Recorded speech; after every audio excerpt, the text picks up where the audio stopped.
Hi, we are from Unicare Business Student and we will present about the tips for negotiation in India.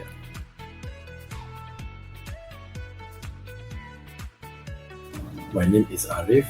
I'm from IB10, Group 8, and here is my teammate.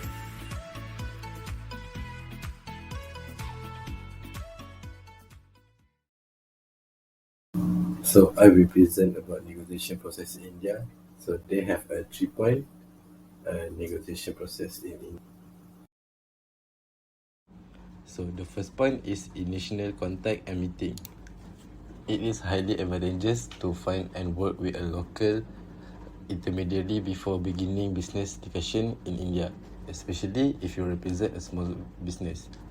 This individually will assist in bridging the cultural and communication gap. Negotiation in India can be conducted by individual or teams. Teams should be well aligned with roles clearly assigned to each member. Changing a team member may require the relationship building process to start over and should be avoided. So schedule meetings at least 4 weeks in advance if possible. Setting an agenda ahead of time is beneficial even if it not fully used to. While meeting may begin late, Indians generally expect a foreigner visitor to arrive on time. Try not to be more than 10 or 15 minutes late.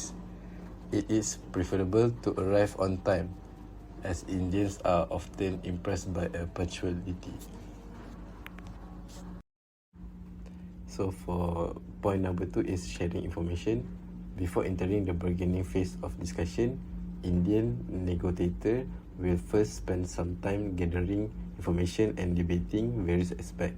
In an effort to establish confidence, people may be accidentally forthcoming with information. This does not imply that they will immediately divulge all the information you might be interested in during your discussion. However, if it seems like one party withholding information from the others, it can make talks exceedingly difficult and lead to outsmarting one another. So point number 3 are pace of negotiation. Expect long and protracted conversation. Delay are almost always unavoidable, especially when dealing with a government bureaucracy. Prepare to make a multiple journey if necessary to attain your goal. Be patient and understand that delay will occur during the negotiation. Indians consider impatience or punishness to be impolite. Indian frequently works in a different time zone. They are used to pursuing a number of projects and goals at once.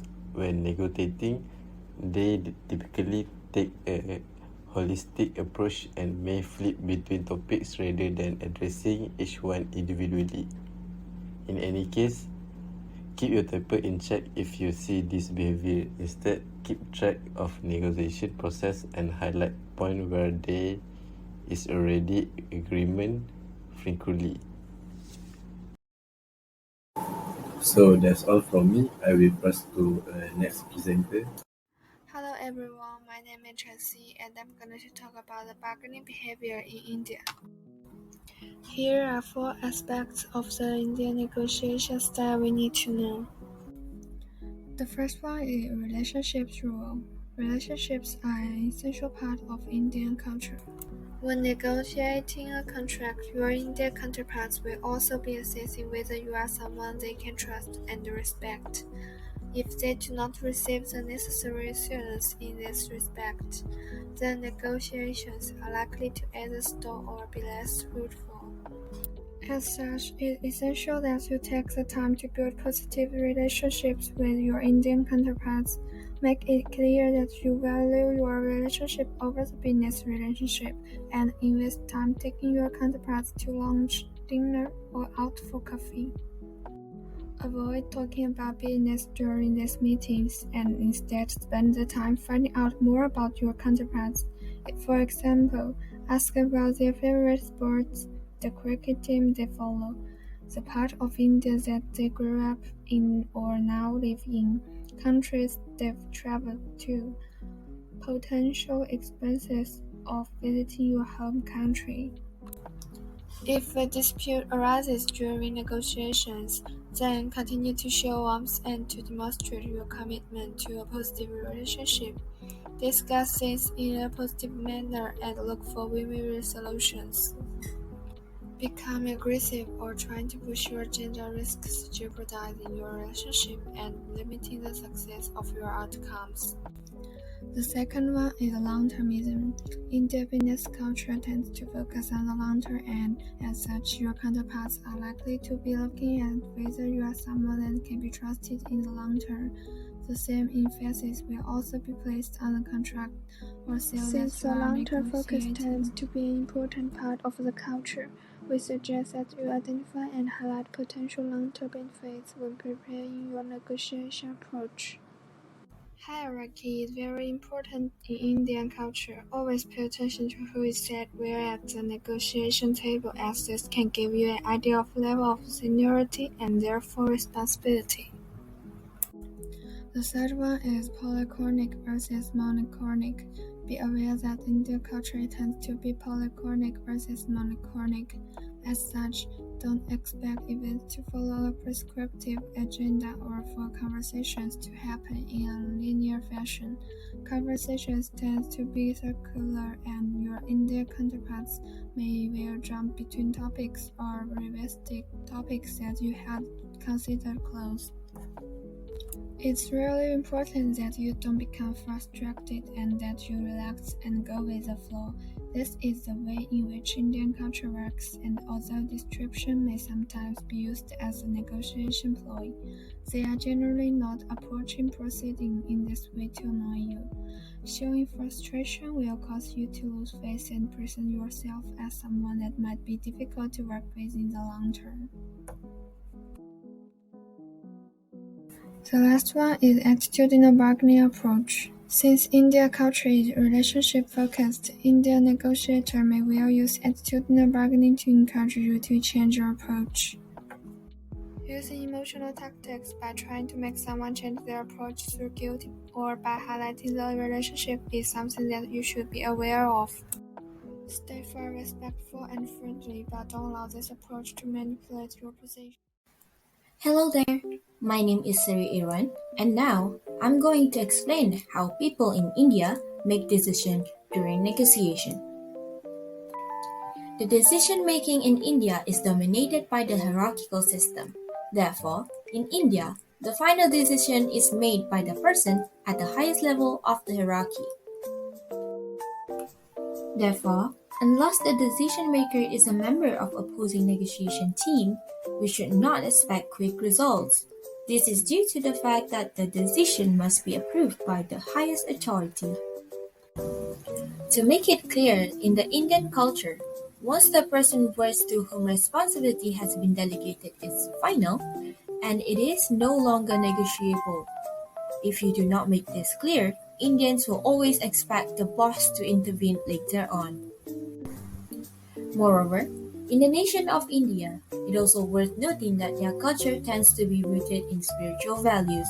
As such, faith and emotion plays an important part in decision making. Last but not least, Indian culture is very much relationship and group oriented. Hence, a strong emphasis is placed on maintaining harmony and proper lines of authority in the workplace. This means that in some cases, Indians may not say what they think to avoid offense or causing upsets. This is particularly the case with people that they don't know or people higher up in the hierarchy. In the nutshell, here are some extra tips when you want to negotiate with Indians during decision making. First, draw up a written statement during decision making. Why do I say this is because verbal agreement should be taken as a declaration of intent as to the direction the final decision could go. However, to establish the importance and binding nature of an issue, it is necessary to draw up a written statement instead. Second, thoroughly review all the statements and promises. The reason to this is due to hiding difficulties is part of Indian courtesies. Therefore, it is essential to carefully review all the statements and promises. Thus, taking everything at face value can quickly result in disasters.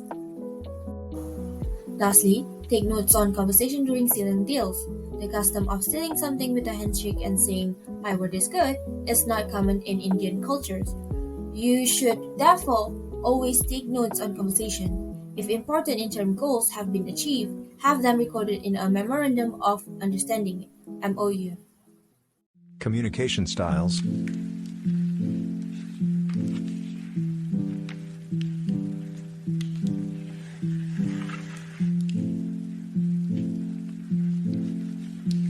There are a total of 121 languages and 270 mother tongues in India.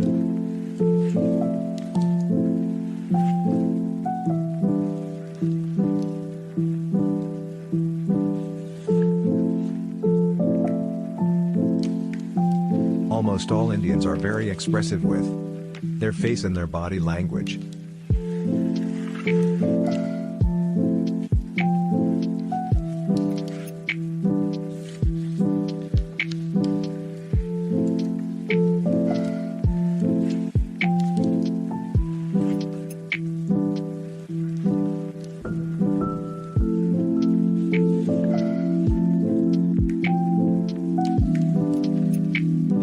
What are the tips for communicating with Indians?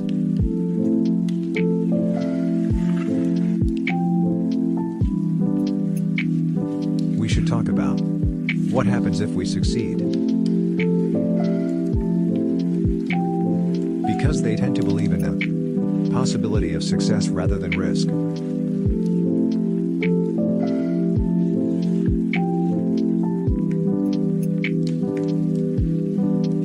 If a deadline, date and time has been established, we should make it clear.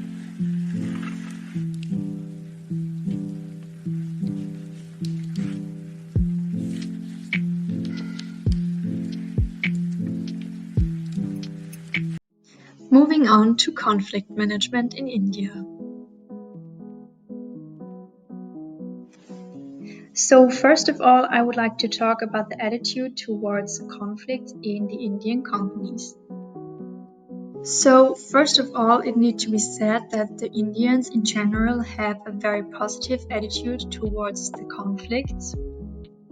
In the opinion of the Indians, conflicts are inevitable and challenging, but they improve the performance of the organization. So the occurrence of conflict is a healthy practice, and provided it is resolved with extreme care.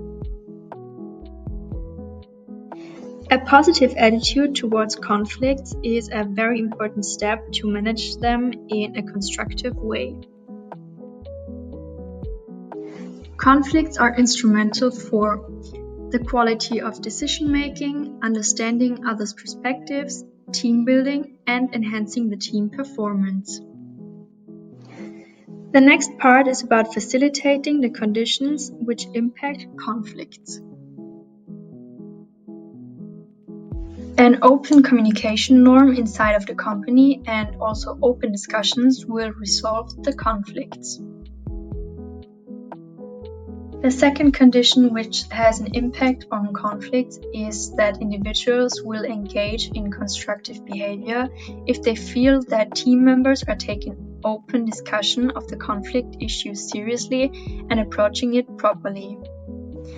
Other important factors for conflict resolution are the presence of fairness, impartiality, transparency, good work culture, trust among the employees, as well as trust towards the system.